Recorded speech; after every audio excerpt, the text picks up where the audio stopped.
Una bendición para ti. Hoy 12 de noviembre meditamos el Evangelio de Mateo capítulo 25 del 1 al 13. En el nombre del Padre, del Hijo y del Espíritu Santo.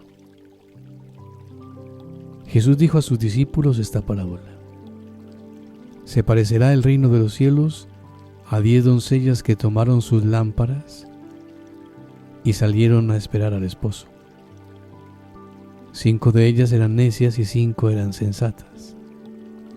Las necias, al tomar las lámparas, se dejaron el aceite. En cambio, las sensatas llevaron alcuzas de aceite con las lámparas. El esposo tardaba, les entró sueño a todas y se durmieron. A medianoche se oyó una voz, que llega al esposo, salid a recibirlo. Entonces se despertaron todas aquellas doncellas y se pusieron a preparar sus lámparas, y las necias dijeron a las sensatas: Danos un poco de vuestro aceite, que se nos apagan las lámparas. Pero las sensatas contestaron: Por si acaso no hay bastante para vosotras y nosotras, mejor es que vayáis a la tienda y os lo compréis. Mientras iban a comprarlo, llegó el esposo, y las que estaban preparadas entraron con él al banquete de bodas, y se cerró la puerta. Más tarde llegaron también las otras doncellas diciendo: Señor, Señor, ábrenos. Pero él respondió: Os lo aseguro, no os conozco. Por tanto, velad, porque no sabéis el día ni la hora. Palabra del Señor. Gloria a ti, Señor Jesús. Muy bien. A Jesús le gusta hablar en sentido parabólico. Es un sentido mucho más rico, está siempre abierto a futuras interpretaciones. Y por eso descubrimos el significado de esta parábola hoy en esta meditación en 3 puntitos. Miremos un poquito esa llegada que se retrasa. Y cuando hablamos de esa llegada que se retrasa, la primera comunidad estaba convencida de que era inminente la segunda venida de Jesús. Por eso había expectación. A nosotros nos ha llegado la palabra más usada en esa época, y es lo que muchas veces cantamos en Navidad, ¿no? Que quizás de pronto se quedó relegada a la Navidad, porque obviamente es el tiempo del Adviento, el Ven Señor Jesús. Una palabra que dice mucho: Maranata, ven Señor Jesús. Y el mismo Pablo sabe relativizar todo, porque la representación de este mundo se acaba. Y cuando leemos a Lucas, pues obviamente nos está diciendo que con Jesús no acaba la historia, sino que ahora comienza la iglesia, que debe prolongarse en el tiempo hasta la venida del Señor. Pero no se pudo evitar que al diferirse la llegada del Señor, la comunidad se echara a dormir. Lo peor es que este sueño se prolonga demasiado. Y en nuestra iglesia hay mucha gente dormida, paralizada, desmotivada, cansada, sin creatividad, sin iniciativa, sin ganas de iniciar algo nuevo. Algo que dé respuestas concretas a los interrogantes del hombre de hoy. Un segundo momento. Cuidado, porque la lámpara se puede apagar. Hoy es muy actual la parábola. El relato se ha tomado de la vida cotidiana. Después de un año o más de desposorios, se celebraba la boda, que consistía en conducir a la novia a la casa del novio, donde se celebraba el banquete. Y después el novio, acompañado de sus amigos y parientes, iba a casa de la novia. Allí pues estaban sus amigas que le acompañaban en el trayecto. Y todos estos rituales tenían lugar de noche. De ahí la necesidad de las lámparas para poder caminar. Las vírgenes necias tenían las antorchas preparadas con los trapos que deberían pues impregnarse de ese aceite, pero se les había olvidado. Y al prender esos trapos sin aceite se quemaron rápidamente y se acabó la luz. Una vida sin el aceite del amor se apaga rápidamente, y la antorcha quemada da pena verla. Así aparece también nuestra propia vida. No lucimos, no alumbramos. y sufrimos la tristeza de una vida malograda, la amargura de una vida sin sentido. En la vida, todo lo que no puede reciclarse en amor se pierde. Y un tercer punto, esa antorcha encendida debe brillar en la noche, en el día, y esa luz adorna la mesa del banquete de bodas. Ese es el oficio de la luz. Una luz que arde con el aceite del amor, pues se nota. Así ardía el corazón de los discípulos de Emaús después del encuentro con Jesús. Y hoy en día la iglesia necesita gente que arda ante las cosas de Dios, gente apasionada, entusiasmada, que contagie vida, amor, esperanza, alegría. Esas personas brillan, alumbran a tantas personas que se han apartado de Dios y están totalmente perdidas, desorientadas en la noche de nuestro mundo actual. Este mundo, este presente, no lo van a salvar los predicadores de turno, sino los místicos, los que han experimentado algo, los que han buceado en el mar infinito de Dios y narran lo que han visto y oído. En otros tiempos tal vez era suficiente hablar de Dios. Hoy día es necesario hablar de Dios, desde Dios. Y en realidad, de Dios solo podemos hablar de lo que Él hace en nosotros. María, auxilio de los cristianos, ruega por nosotros. La bendición de Dios Todopoderoso, Padre, Hijo y Espíritu Santo, descienda sobre ti y te acompañe siempre. Deseo para ti un bonito día. Un abrazo fuerte.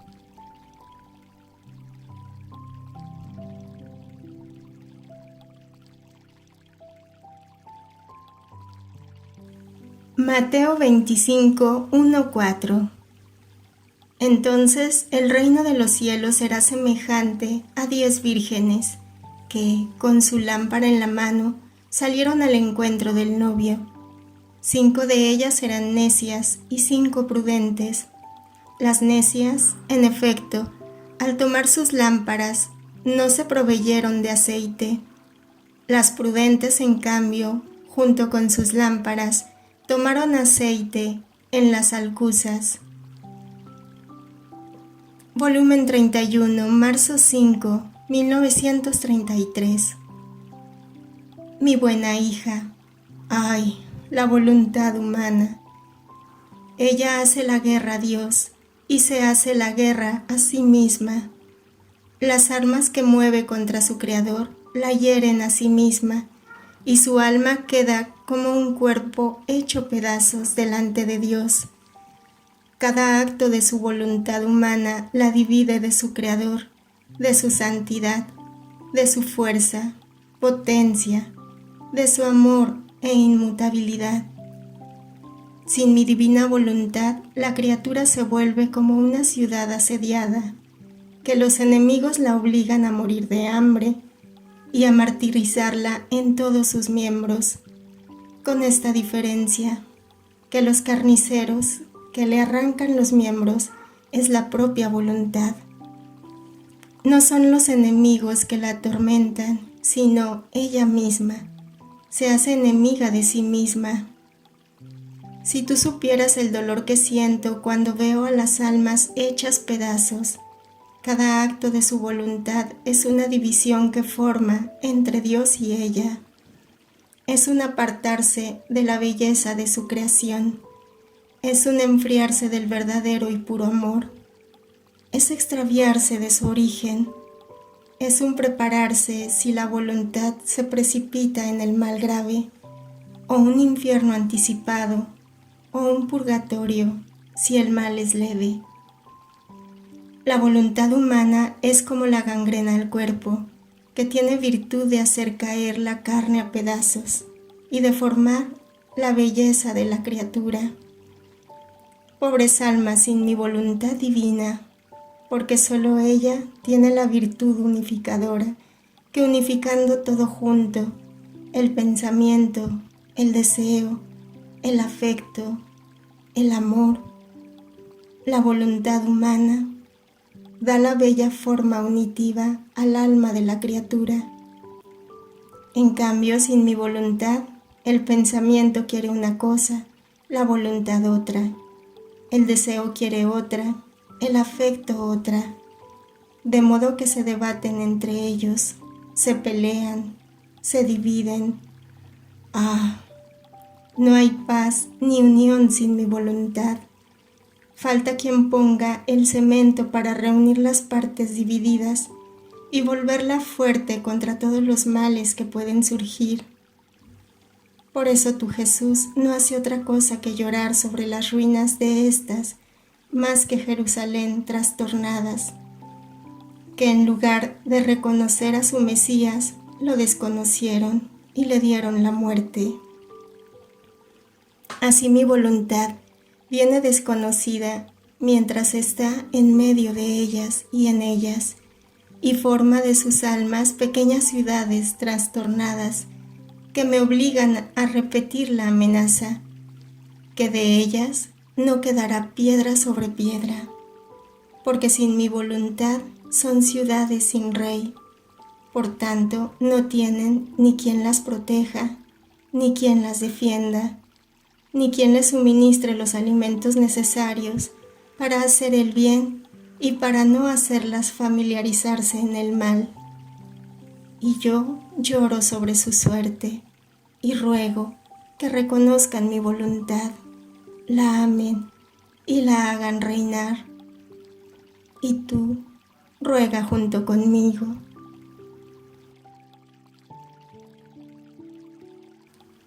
Mateo 25:6. Que llega el esposo, salid a su encuentro.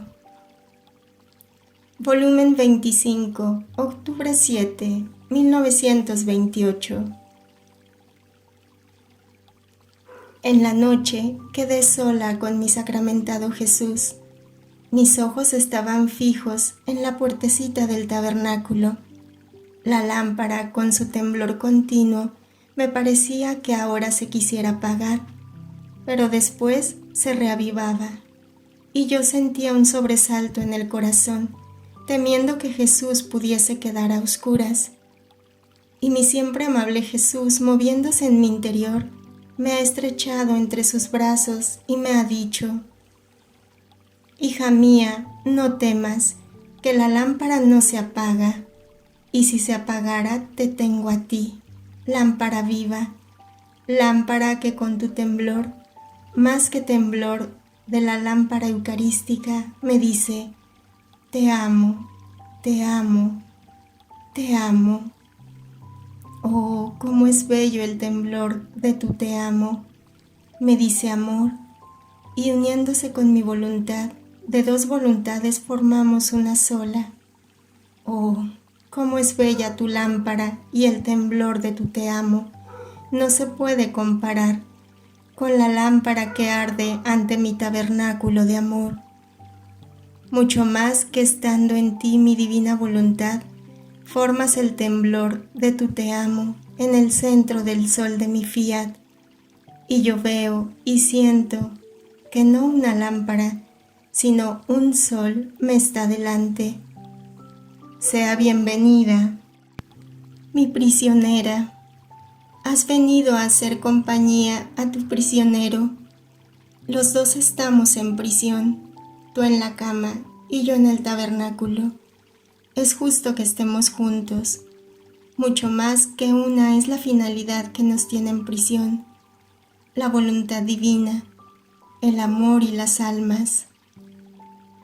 ¿Cómo me será agradable la compañía de mi prisionera? Estaremos juntos para preparar el reino de mi fiat supremo. Pero debes saber, hija mía, que mi amor te ha precedido.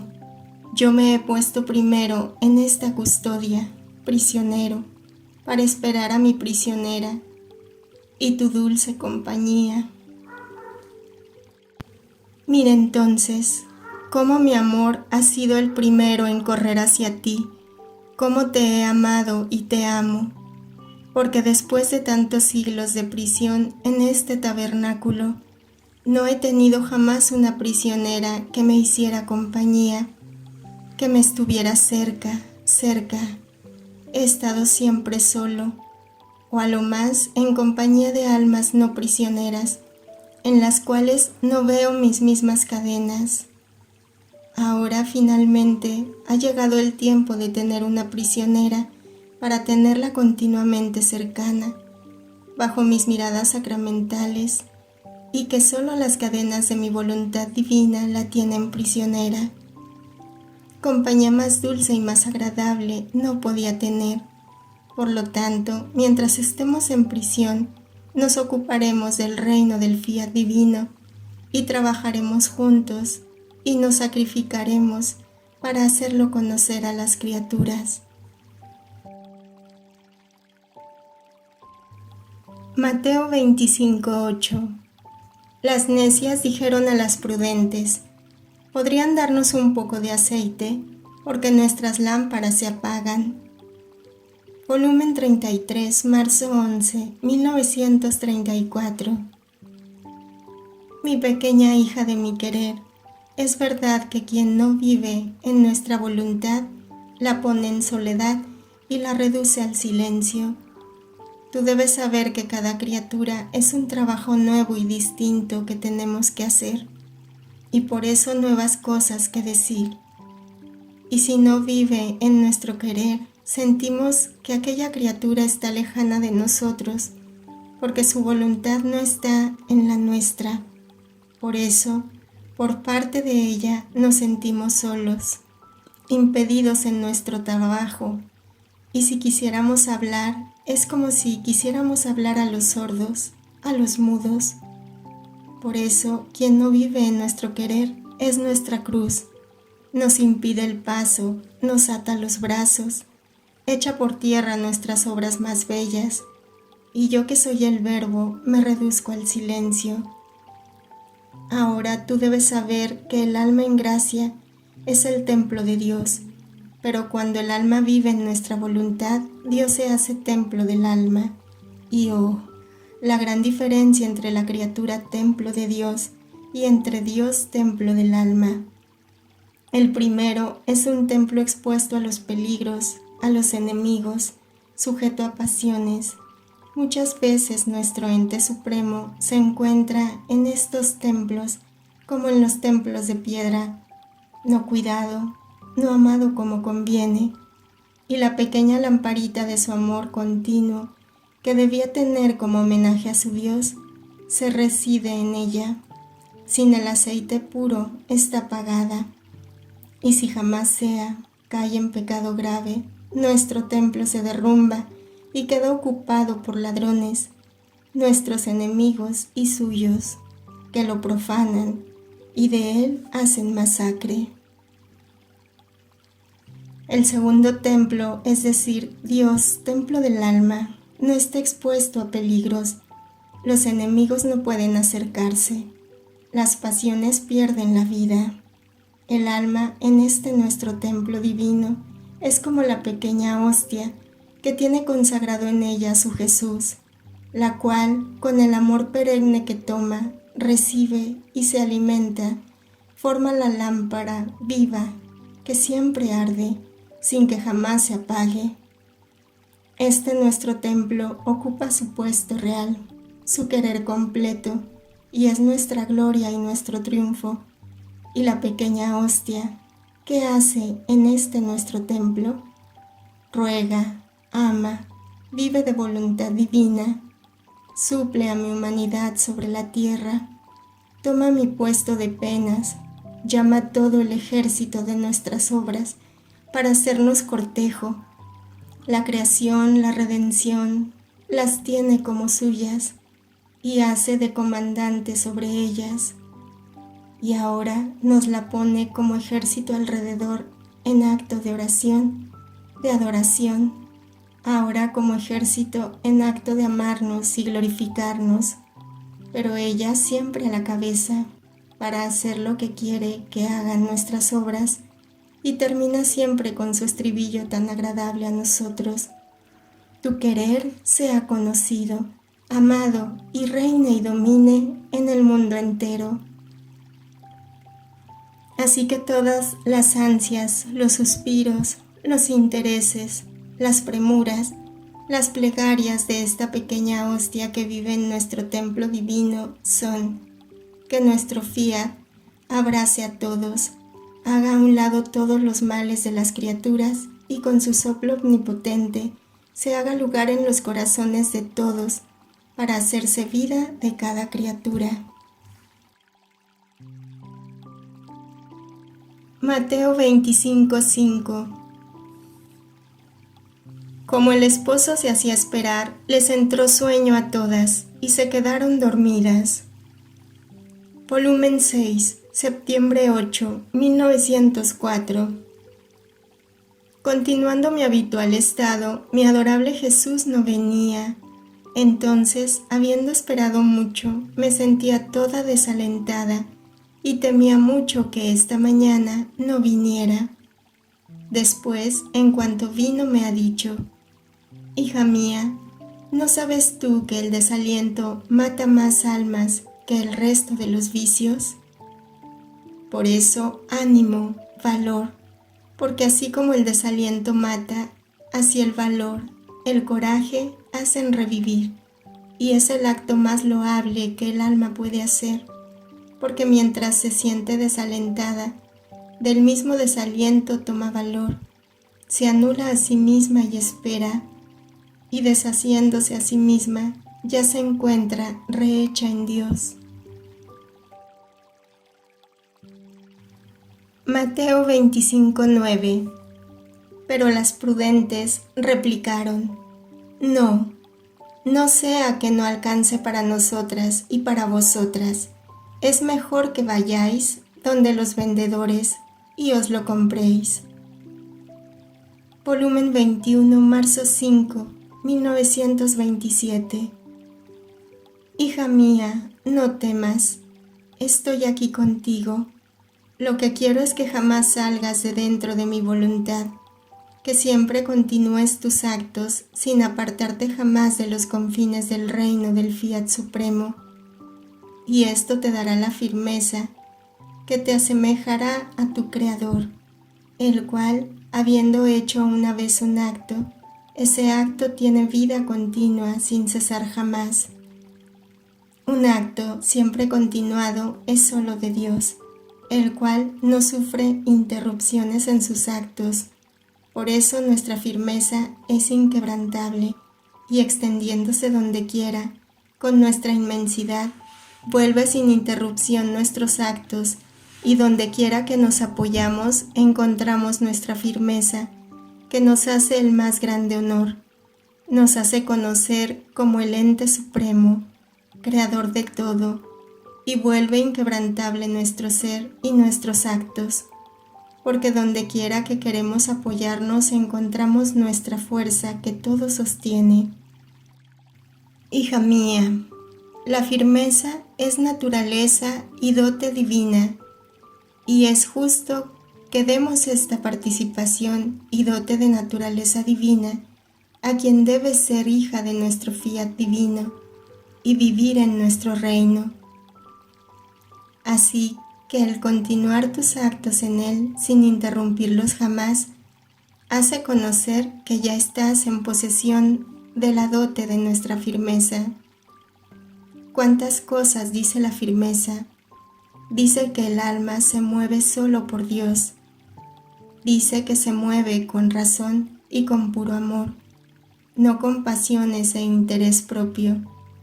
Dice que conoce el bien que hace y por eso se mantiene firme en él sin interrumpirlo jamás. La firmeza dice con caracteres imborrables: aquí está el dedo de Dios. Por eso sé firme en tus actos y tendrás nuestra firmeza divina en tus obras. Jesús, te amo. Extiende tu reino en cada corazón de criatura. Fiat.